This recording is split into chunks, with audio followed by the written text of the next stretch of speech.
안녕하십니까. 교회와 행정을 이어주는 교수 여섯 번째 공무원 보수제도와 관련해서 함께 나눠보고자 합니다.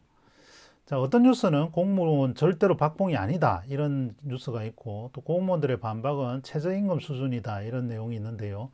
공무원은 여전히 춥고 배고픈 박봉이 계속되고 있는지, 그와 비교해서 목회자의 사례는 어떠한지 함께 나눠보고자 합니다. 자, 공무원의 보수의 특징을 보면 생활 급부적이다, 비시장적 성격을 지닌다, 시장하고 따로 논다라는 거죠. 그래서 경직돼 있다, 이런 부분들 특징적으로 나오고요. 또 보수 제도는 기본급과 수당, 실비변상 이 세 가지로 나뉘어집니다. 그리고 또 다른 분류는 호봉제와 연봉제로 나뉘어지는데요. 호봉은 1년에 1호봉씩 연수가 될수록 계속 올라가는, 오래될수록 많이 받는 그런 구조이고요. 연봉제는 개인의 실적과 능력에 따라서 연봉을 받는 그런 형태인데요. 정무직 공무원, 선거에 의해서 임용되는 공무원들이죠. 그리고 5급 이상 공무원들, 국립대 교수들, 계약직들 이런 사람들이 연봉제 적용을 받고 있습니다. 자, 호봉을 먼저 보겠습니다. 봉급표를 보시면 1급에서 9급까지 있고 1호봉에서 32호봉까지 있습니다. 처음에 임용되면 군 경력이 다른 경력이 없으면 1호봉을 받게 되는데 5급은 256만 원, 7급 공무원 시험을 가면 190만 원, 9급은 165만 원을 받게 됩니다. 근데 이것만 받는 것이 아니고 상여금이 950% 있기 때문에 여기에 곱하기 2를 하면 되는데요. 다시 말하면 7급으로 들어가면 190이 아니고 380을 받게 됩니다. 380 플러스 수당을 받게 되는데, 물론 이제 연금과 세금을 제외해야 됩니다. 그래서 7급으로 11년 정도 되면 5급 승진을 하게 되는데, 그렇게 되면 371만 원 더블을 받게 되는 거죠. 그리고 6급으로 승진을 못하고 32년이 되더라도 1, 2, 3급 웬만한 공무원들보다는 많은 급여를 받을 수 있는 제도가 이 호봉제라고 할 수 있습니다. 자, 공무원은 아까 본봉 이외에도 수당이 27종이 있다. 굉장히 수당이 많습니다. 그리고 실비 변상도 굉장히 큽니다. 그래서 이 부분을 반드시 함께 보아야 되는데, 그래서 앞서 본 부분에 곱하기 2 정도를 하면 된다 이렇게 볼 수 있습니다. 자, 호봉제를 열심히 하다 보니까 말씀드린 것처럼 동기부여가 취약하고 무사 안일에 빠져서 능력과 실적 중심의 연봉제를 도입했습니다. 20년 정도 되었는데요.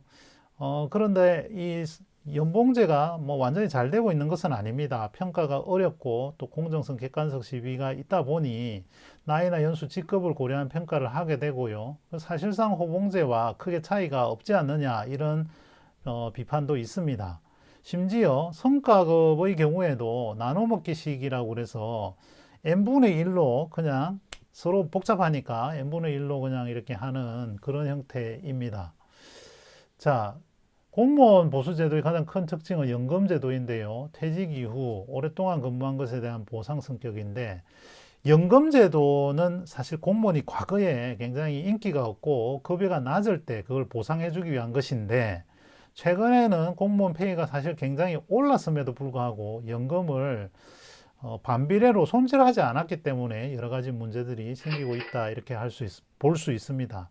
자, 목회자 사례를 볼 텐데요. 특징은 교회마다 다르다, 정형적이지 못하다라는 거죠. 공무원이 울릉도 공무원과 서울시 청와대 공무원이 똑같은 것과 차이가 납니다. 담임 목사와 부교역자가 큰 차이가 나는데요. 거의 더블 스코어가 난다 이렇게 볼 수 있습니다.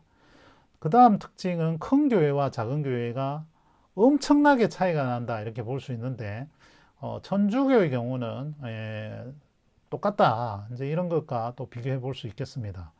몇몇 교회에서는 부양가족이라든지 생활비를 고려해서 설계를 해주는 사례도 있습니다. 그리고 성과급을 받고 있는 교회도 있는데요. 이 헌금 액수라든지 교인 수를 적용해서 그런 경우들이 있는데, 근데 이걸 적용하다 보니까 너무 또 헌금을 또 쥐어 짜게 되는, 또 교인을 이렇게 양적으로 늘리게 되는 데만 치중을 하는 어떤 부작용도 존재를 하게 되는데, 성과급의 지표를 굉장히 정교하게 촘촘하게 이렇게 적용을 하면 그것도 가능하다 이렇게 볼 수 있습니다. 사실 공무원들을 경제 성장률에 적용해서 이렇게 적용하다 보면 지금처럼 계속해서 해마다 많이 올릴 수 있는 것들이 좀 줄어들 수 있거든요. 그리고 연금 제도가 교단별로 차이가 있는데 그러니까 이런 부분들을 공무원 연금 제도와 비교를 하면 굉장히 이제 액수는 통합교단의 경우에 크게 차이는 나지 않는 것 같아요. 근데 이제 공무원들은 퇴직을 60세하고 그보다 더 일찍도 하고 또 수령 나이가 요즘 상향 조정돼 있다라는 그런 부분들을 고려하면 결코 부족하지는 않은 것 같은데 좀 안정적이고 또 작은 교단도 통일적으로 가면 좋겠다라는 생각은 듭니다. 자, 함께 기도해 주실 텐데요. 교회와 목회자가 제도적으로 안정되어서 하나님 나라 사역에 동기부여가 충실하도록 기도해 주시고요. 또 작은 교회들, 또 부교역자들, 이 교회 내 약자의 생활이 좀 제도적으로 좀 안정화될 수 있도록 함께 기도해 주시면 감사하겠습니다. NCH 위해서도 기도해 주시고요. 유튜브 구독, 좋아요, 알림 설정 부탁드립니다. 감사합니다.